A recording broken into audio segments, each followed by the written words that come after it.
Press మీట్కి వచ్చినటువంటి మండల party అధ్యక్షులు నక్కా గాంధీ గారికి, అలాగే మండల కన్వీనర్ అవినేష్ షాజీ గారికి, ఎంపీపీ నగేష్ గారికి, జెడ్పీటీసీ గంగాభవాని గారికి, తమ్ముడు ఈశ్వరాకి, ఆలియానాకి, పత్రికా మిత్రులకి, ఇంకా ఎదురున్నటువంటి అందరికీ నా హృదయపూర్వక నమస్కారాలు.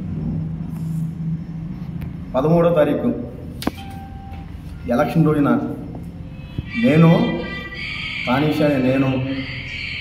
ఎలక్షన్ బూత్లో వైఎస్ఆర్సీపీ తరఫున ఏజెంట్గా కూర్చొని ఉన్నాను. అలాగే రిలీవర్గా అజ్మీర్ అని చెప్పేసి మేనకు, అదే రకంగా మందాడ శ్రీనివాసరావు, గొరపత్తి సాంబశివరావు నలుగురు ఉన్నాం. 2 క్యాండిడేట్లు, 2 రిలీవర్లుగా. సుమారు 9 గంటల టైంలో ఇండస్ట్రియల్ ఏరియాకి సంబంధించినటువంటి ఒక కర్మాగారంలో పనిచేస్తున్నటువంటి బీహారు, రాజస్థాన్, ఒరిస్సా సంబంధించినటువంటి ఓట్లు ఉన్నాయని చెప్పి ఇక్కడ రావడం జరిగింది. 60 మంది. వాళ్ళ ఐడెంటిఫికేషన్ మాకు అర్థం కాక తెలుగుదేశం వాళ్ళు తీసుకొచ్చారు. వాళ్ళని మాకు ఐడెంటిఫికేషన్ అర్థం కాక తెలుగుదేశం ఏజెంట్లు అడగడం జరిగింది. అయ్యా 60 మందిలో ఒక 5 పేర్లు చెప్పుకుని మీరు వేసుకుని అని చెప్పాను. ఓకే, భారతదేశంలో ఎక్కడైనా ఓటు ఉండొచ్చు, కానీ కొన్ని వేల మంది చేస్తున్నారు, కానీ 60 మందికి ఎలా వచ్చినాయని చెప్పి మాకు అనుమానంతో మేము అడిగాం. పీఓని కూడా అడగడం జరిగింది. పోలింగ్ ఆఫీస్ ఎలక్షన్ బూత్లో పీఓ గారిని అడగడం జరిగింది. పీఓ గారు ఏంటంటే, నేను పైన ఒకసారి ఐడెంటిఫికేషన్ చేసుకుంటానంటే అడుగుతాను అని చెప్పి అతను జేసీకి సంబంధిత ఎన్నికల అధికారులు, అతను పై అధికారులను తెలియపరచడం జరిగింది. మాకు గన్నవరం అధిష్టానం నుండి వచ్చింది ఏంటంటే, ఐడి కార్డు కట్టుకుంటే ఉదయం అని చెప్తున్నారు.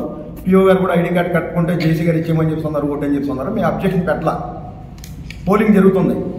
అప్పుడు సుమారు 10-12 మంది బీహారు, ఒరిస్సా, రాజస్థాన్ సంబంధించిన వాళ్ళు ఓట్లు వేసుకుంటున్నారు. నేను లోపల కూర్చొని ఉన్నా.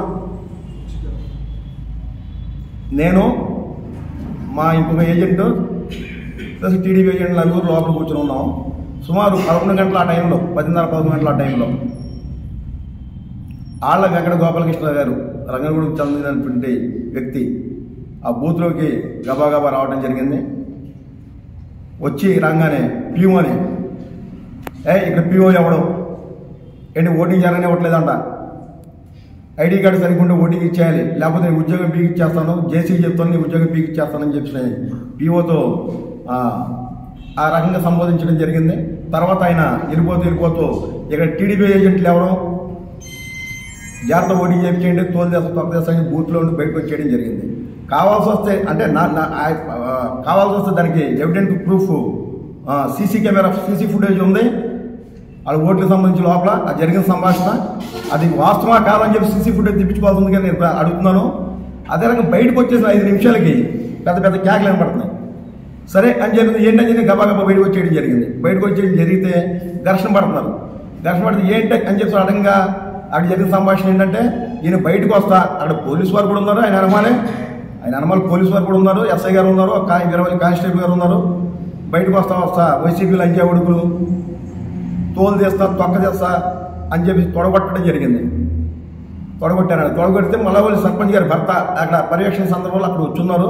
ఆయన కార్యక్రమం ఉంటే ఆ తోలు చేస్తా, తొక్క చేస్తా అంటే ఎవడ చేస్తామో అని చెప్పి సడన్గా వాళ్ళు గోపాలకృష్ణ గారికి సంబంధించిన వ్యక్తులు రండి చూసుకుందాం అని చెప్పి మా కుర్రోళ్ళు కలపడటం జరిగింది. కలపడటం చెప్తే నేను ఈలోపు బయటికి వెళ్ళి మా కుర్రోళ్ళు మందలించి అక్కడ నుండి గోపాలకృష్ణ గారి కార్ డోర్ నేనే వేసానా లేదని చెప్పి అడగమనండి. ఆ రకంగా వెళ్ళిపోవడం జరిగింది. తప్పుడు కేసు అక్కడ ఏం జరగల, మా వాళ్ళకే ఇంజరీ జరిగింది. వెళ్ళి తప్పుడు కేసు పెట్టుకుంటాం, రౌడీలు అని చెప్పి ఉంటాం, గూండాలని చెప్పి ఉంటాం. రౌడీలు గూండాలు అయితే అక్కడ ఎవరు లేరు. గోపాలకృష్ణ గారు రౌడీలు గూండాలు కనుక మేమైతే, నేను రౌడీలు గూండాలు అయితే మీరు అక్కడ నుండి వచ్చేవాడు కాదు. అది ఒకసారి గుర్తుపెట్టుకోండి. నిన్న మీరు ప్రెస్ మీట్లో మాట్లాడి నేను చూశాను. రౌడీలు గూండాలు అయితే ఎవరు లేరు. అదే రకంగా వచ్చేసిన తర్వాత ఆయన నేను కొట్టించాను, లేకపోతే ఇంకోటి కొట్టించారని చెప్పి అన్నారు. అక్కడ ఆలియన్ అయినా మా పెద్దలు కూడా ఆలియన్ అయిన లేడు. మీరు పెట్టిన పేర్లో అల్లా బక్షు ఒకసారి అల్లా బక్షు అల్లా బక్షు అనే అతను 2019లో మీ పార్టీ చేసిన వ్యక్తి. అతను 20 ఓట్లు ఉన్నాయి.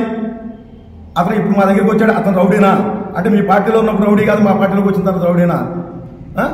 అదే రకంగా ఒలి 2019లో వెంకయ్య గారితో పాటు క్యాన్వాసింగ్ చేశాడు, అతను ఉన్నాడు. తర్వాత వంశీ గారితో పాటు ఇటు వచ్చాడు ఆయన. అతను రౌడీ కాదు. అది మీరు రెచ్చగొట్టకపోతే అక్కడ ఏ వాతావరణం, ఏ గొడవ లేదు. మా బూత్ పుట్టిన తర్వాత ఇలా చిన్న చిన్న ఘర్షణ జరిగితే బయట జరిగినది తప్ప మా బూత్ పుట్టిన తర్వాత ఒక్కసారి నేను ఒకటే అడుగుతున్నాను, మా బూత్ పుట్టిన తర్వాత నిన్నటి వరకు ఎటువంటి గొడవ లేదు, చాలా సామరస్యంగా ఎలక్షన్ జరిగేది, చాలా సామరస్యంగా అయ్యేది. మీరు వచ్చి ఆ రకంగా నోరు జారబెట్టి గొడవ జరిగింది తప్ప ఇంకా గొడవ అనేది జరిగేది కాదు. అదే రకంగా నేను అడుగుతున్నాను, అయ్యా అరే యనమందల ఎంకారో అరే ద్రోహి సన్నాసి అని చెప్పేసి నేను మాట్లాడగలుగుతాను. కానీ ఆ సంస్కారం నాది కాదు వెంకయ్య గారు, ఆ సంస్కారం అయితే నాది కాదు. నేను పార్టీలు మారని చెప్తాను, పార్టీలు మారింది ఎవడో తెలుసు. 2019 నువ్వు ఏ పార్టీ చేశావని చెప్పి నిన్ను అడుగుతున్నాను. 2019 దాసులు బాలవుతాను కదా మా పార్టీ చేశాడు, మాకు సపోర్ట్ చేశాడు వైఎస్ఆర్సీపీకి. నీ ఇంటికి రేత్రి పూట 4 సార్లు దేనికి వచ్చాడు సమాధానం నాకు చెప్పు నువ్వు అని చెప్పి నిన్ను అడుగుతున్నాను. అదే రకంగా నువ్వు ఓట్లు అడుగుతానికి వెళ్తే మన గ్రామంలో పనిచేస్తున్నాడు బయట ఇటుక బట్టీల వాళ్ళ దగ్గర, నువ్వు మా బ్యాంక్ సెక్రటరీ జోజీ అదే ఒలి వెళ్తే నువ్వు ఏమని ఓట్లు అడిగావో ఒకసారి గుర్తుపెట్టుకో. వైఎస్ఆర్సీపీకి ఏమన్నావా టీడీపీకి ఏమన్నావా అని చెప్పేసి అని నువ్వు పోయినసారి ఇండైరెక్ట్ వైఎస్ఆర్సీపీ చేసిన మాట వాస్తవం కాదా అని చెప్పి నేను అడుగుతున్నాను. అదే రకంగా అవును మేము మైనార్టీస్ అయ్యా, ఎక్కడో వచ్చి బతుకుతున్నాం, ఇక్కడ మా తాత ముత్తాత ఎక్కడ వచ్చారు, నువ్వేమన్నా నీ పొలాలో లేకపోతే ఇళ్ల స్థలాలో నీ జాగిరో మాకు ఇవ్వలేదు కదా, నువ్వు వచ్చి ఓటర్ చేర్చుకున్నా ఏమన్నా పాకిస్తాన్ రాలేదు, లేకపోతే ఆఫ్ఘనిస్తాన్ రాలేదు, మేము ఇండియన్మే, మా తాతలు ముత్తాతలు ఇక్కడికి వచ్చారు, ఇక్కడ బతికారు. అది ఇప్పుడు నయ్యం ప్రభుత్వం నీకు జరిగిన ద్రోహం ఏంటి? నువ్వు మల్లవల్లి వాసులు కాదే, నువ్వు బతుకు తెరి కోసం మీ నాన్నగారు నువ్వు రేమల్ నుండి వచ్చినోడివే, నువ్వు మల్లవల్లిలో పుట్టలేదు, నువ్వు మమ్మల్ని పిలుస్తాంటే మైనార్టీలు విమర్శిస్తానికి మేమైతే ఇది నైజాం ప్రభుత్వంలాగా నైజాం దాకా మేము బతికే పరిస్థితి అయితే మాకు లేదయ్యా. నాకు మా నాన్న ఇచ్చే ఆస్తి 50 సెంట్లు 60 సెంట్లు నాకు వస్తుంది అంతే. మా నాన్న ఇచ్చిన ఆస్తి నువ్వు నా మీద పెట్టిన కేసులు, నన్ను ఇచ్చిన హింస 2099 నుండి నా మీద పెట్టిన కేసులు, చిన్నప్పటి నుండి మమ్మల్ని పెట్టిన హింస అంతా ఇది కాదు. నీ మూలంగా ఎక్కడ 10 సెంట్లు అమ్మేసుకున్నాను నేను. అదే రకంగా నువ్వు అంటున్నావు రంగగూడలో కేసు పెట్టించానని చెప్పి అతని మీద అసలు అతని మీద పెట్టించాల్సిన అవసరంలా, నా గనక పాపం నీ మీద పెట్టించడం అండి రంగగూడలో, నాకేం సంబంధం గొడవకి. అదే రకంగా రాళ్ళు కొట్టుకున్నారు, అప్పుడు కూడా అది మా వృత్తినిచ్చా. మరి నువ్వు లాయర్ చేసావు, మరి లాయర్కి చేసి కోర్టులో ఉండదు, మరి ఇంటికాడ నుండి వ్యవసాయం ఎందుకు చేసుకుంటున్నావు?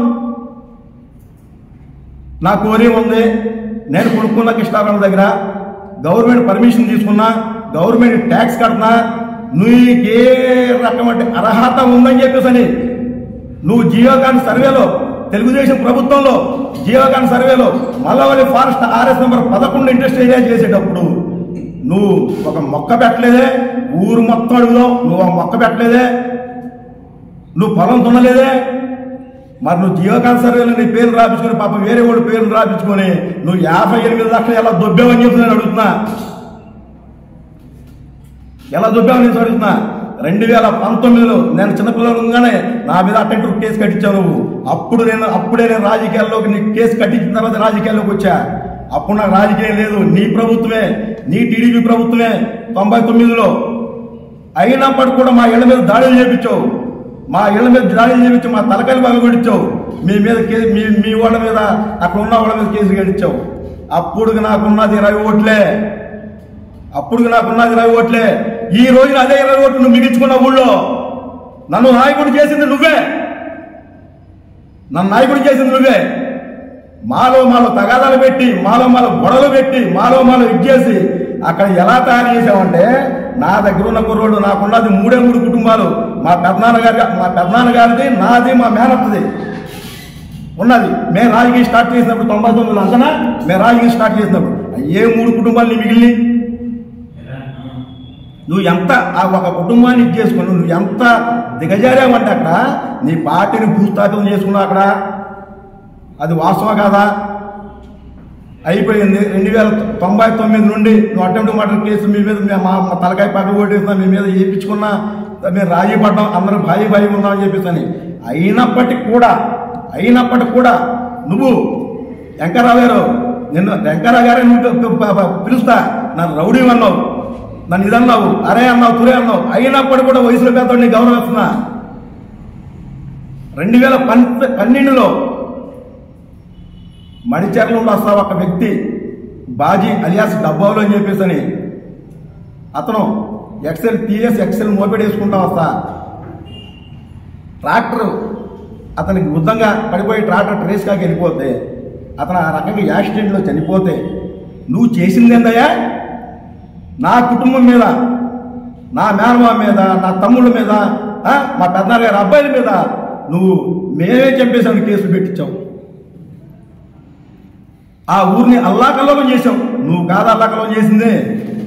ఇదిగో 2012లో ఇచ్చిన ఫ్రెష్ నోటు 2012లో ఇచ్చింది. దానికి ఖండన నీదే జ్యోతి పేపర్ నీదే.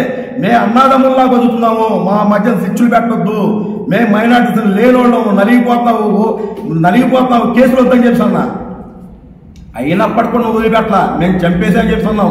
అదే 2012లో మేలో మా ఇళ్ల మీద దాడులు చేయించాం. మేము చంపేస్తే మేము మా కుటుంబం వాళ్ళు చంపేస్తే అతని కొడుకు గరిమాని చెప్పేసరి అతని కొడుకు నా ఉన్న అనుచరులు అతను ముఖ్యమంత్రులు అతను నా ఎనమల ఎలా ఉంటాడని చెప్పి అడుగుతున్నా. 2012 మేలో ఇదే అల్లాబక్సు నా ఇంటి ఇల్లుగా వీళ్ళింటి మీద నీ దగ్గర ఉన్నాడు. వాళ్ళ ఇంటి మీద మీరు అంతా ఎక్కి నా ఇల్లు మొత్తం ధ్వంసం చేసి నా ఇంటి మొత్తాన్ని నాశనం చేసింది వాస్తవం కాదా? నా పెద్దనాన్న కొడుకుని తలకాయ పక్కన కొట్టేసి అక్కడ పడేసి ఇచ్చేసింది వాస్తవం కాదా? నువ్వు ప్రతి ఒక్క కేసులో ఆడపిల్లల కేసులో ఆడపిల్లలకి ఏమన్నా మొగుడు పిల్లల తగదలో కూడా మా మీద కేసు గడిచావు. నువ్వు అలా ఇచ్చేసావు. ఈ రోజు తుడుచుకు పెట్టిపోయావు. ఈ రోజు అయిపోయింది. 2012 నుండి ఇప్పుడు ప్రశాంతంగా ఉన్నాము. తర్వాత ఎమ్మెల్యే వంశీ గారు టీడీపీ ప్రభుత్వంలో అందరినీ పిలిచి రాజీ చేశాడు. ప్రశాంతంగా ఉండమని 366 రోజులు కేసు పెట్టిస్తానన్నావు. నిన్ను ఒకటి అడుగుతున్నా, 366 రోజులు కేసు పెట్టిస్తా చెప్పి అన్నావు. నిన్ను ఒకటి అడుగుతున్నా, ఈ ఒక కేసుల్లో ఎప్పుడన్నా ఎక్కడన్నా నీ మీద కేసు పెట్టించానా? నువ్వే పెట్టించావు. నువ్వే హింస గుర్తు చేసావు. నీ మూలంగా ఊరు ప్రశాంతంగా ఉండాలని చెప్పేసి 13 ఏళ్ల క్రితం ఊరు వదిలేసి బయటకు వచ్చా. నీ మూలంగా ఊరు ప్రశాంతం ఉండాలని చెప్పి అయినప్పటికీ కూడా తగలబెట్టేస్తావు. నువ్వు ఊరు తగలబెట్టేసావు. నువ్వే భూస్థాపితం అయిపోయావు. ఏం చెప్తావు? రేపు నీ గవర్నమెంట్ చంపేస్తావా? చంపే దానికి సిద్ధం. మైనార్టీలతో మొత్తాన్ని మీరు చంపేస్తారా? క్లీన్ చీట్ రాసి చంపేస్తారా? చంపేయండి, దాన్ని మేము సిద్ధంగా ఉన్నాం. అది మేం పార్టీలు మారే రకం మేము కాదయ్యా. నువ్వు నిన్న కూడా ఏ పార్టీ చేసావు చెప్పి నేను అడుగుతున్నా. నిన్న కూడా నువ్వు ఏ పార్టీ చేసావు? సింగరుడు మా నాయకుడితో నువ్వు ఏం మాట్లాడావు? ఏ రాయబారం పెంపేసి నేను అడుగుతున్నా. పార్టీలు మారిన అయ్యన్నది కాదు. కాంగ్రెస్ లో ఉన్నా, 2019లో వైసీపీలోకి వచ్చా, వైసీపీలోనే ఉంటా. ఆలగోపాలకృష్ణ అని మీరు కొట్టిన మాట వాస్తవం కాదా? అది కలపడ్డారు తప్ప కొట్టింది కాదండి. ఆ మనుషులు ఈ మనుషులు కలపడ్డారు. అక్కడ కొట్టే లెక్క అయితే నేనే నడిపించి నేనే గారెక్కిస్తే వాళ్ళు కొట్టే పరిస్థితి ఎక్కడ ఉంటుంది? ఆలగోపాలకృష్ణ మీ దగ్గర ఉన్నటువంటి అది మైనార్టీ మహిళల పైన అసభ్యంగా మాట్లాడారనే మాటలు కూడా వినిపిస్తుంది. త్వరగలంజే అడుగులు, తోలు తెస్తా, తొక్క తెస్తా అని చెప్పేసి ఆయన మాట్లాడబట్టే, ఆయన రెచ్చగొట్టబట్టే ఆ గొడవ జరిగింది. ప్రశాంతమైన వాతావరణం, ప్రశాంతంగా వెళ్ళిపోయేది. అంటే వాళ్ళు అంటాం ఏంటంటే దొంగ ఓట్లు వేయడానికి ప్రయత్నం చేస్తున్నారంటే బూత్లో ఒక రిగ్గింగ్ చేయడానికి ప్రయత్నం చేశారు కాబట్టి దాన్ని బట్టి మేము ఇల్లు అడిగాము, మా మీద దాడి చేశారండి. దొంగ ఓట్లు అక్కడ ఎవరైనా లేదండి. వాళ్ళే వేయించారు దొంగ ఓట్లు తీసుకొచ్చి. రాజస్థాన్, ఒరిస్సా, బీహార్ సంబంధించిన తీసుకొచ్చి వేయించింది వాళ్ళే. దానికే కదా మేము ఆపింది. చెప్పాం కదా క్లారిటీ, ఐడి కార్డు వేసుకోమని చెప్తాను. ఆయన రాకముందే అక్కడ ఆయన రాకముందే సాఫీ ఎలక్షన్ జరిగిపోతుంది. నేను అడుగుతాను కదా, నేను బూత్లో కూర్చొని ఉన్నా. ఆయన వచ్చాడు, బూత్ సీసీ ఫుటేజ్ తెప్పించుకోమని ఆయన్ని. ప్రశాంతంగా బతక నువ్వు, ప్రశాంతంగా ఇచ్చేయి. నువ్వు మాలో గొడవలు పెట్టి, మాలో తంపులు పెట్టి ఇచ్చే అవసరం లేదు, అజ్జాలను అవసరం లేదు. నువ్వు ఊళ్ళో ఉండే రెచ్చగొట్టే ధోరణి చేయమాకు, అది నేను కోరుకునేది. ఓకే, నీ గవర్నమెంట్ చంపెత్తనని చంపేయి, దాని గురించిదే లేదు. రెడ్ బుక్ లో మీ పేరు రాసామంటున్నారు. అదే నేను అదే అడుగుతానండి. రెడ్ బుక్ లో రాసుకున్నానండి. పేట ప్రశాంతంగా ఉండడం కోసం నన్ను చంపేస్తే దానికి కూడా సిద్ధం. రెడ్ బుక్ అంటే ఏంటి అసలు? ఏం ఆడే చెప్పాలి. రెడ్ బుక్ అంటే ఏంటి తెలుసు? అది ఆడదే కదా. మీకేం తెలుసా రెడ్ బుక్ అంటే? నాకేం తెలియదండి. ఆడదే కదా రాసుకున్నారు. మరి ఎన్నో రెడ్ బుక్ అని మాకు తెలియదుగా. దయాల విజయనాయుడు గారి ఇంటి దగ్గర తీసుకెళ్లి బలవంతంగా కణవాలు కప్పించారు అని చెప్పిస్తాను. మేం కప్పించలేదు. ఆ సలహా ఇచ్చింది నువ్వే. నీ మనస్సాక్షి నీ గుణమే చేసుకుని చూసుకో. ఆ సలహా ఇచ్చింది నువ్వే. కొత్తమలకు సంబంధించిన ఒక 7గురు, మీర్జాపురం సంబంధించిన ఒక 6గురు, 13 మందిని కణవ కప్పించింది నువ్వే. తర్వాత కొత్తమలకు సంబంధించింది, మీర్జాపురం సంబంధించిన మొత్తం నీ దగ్గర ఉన్నారు. ఇప్పుడు మాకైతే అవసరంలా బలవంతం తీసుకెళ్లి కణవాలు కప్పించాల్సిన అవసరం మాకు లేదు. పంపించింది నువ్వే. పంపించింది నువ్వే.